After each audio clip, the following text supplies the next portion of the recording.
बिस्मिल्लाहिर्रहमानिर्रहीम। अस्सलाम वालेकुम व्यूअर्स। आज हम पॉपकॉर्न बनाने लगे हैं।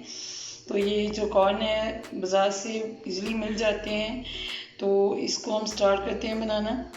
हमने 1 टेबलस्पून ऑयल डाल दिए हैं और अब हम इसमें नमक ऐड कर लेंगे। नमक तकरीबन हम इसमें 2 चुटकी डालेंगे। ये देखिए बहुत कम नमक मैंने डाला है।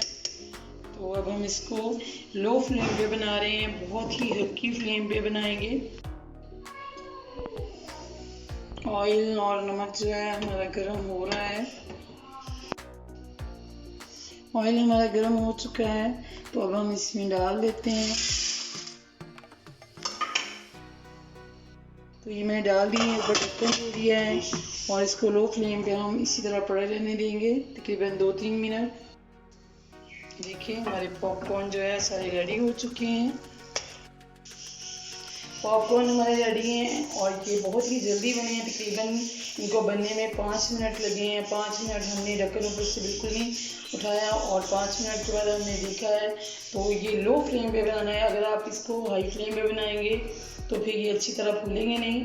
अगर ये आपको मेरी रेसिपी अच्छी लगी हो तो चैनल को सब्सक्राइब करें, वीडियो को लाइक करें, शेयर करें। अल्लाह हाफ़िज़।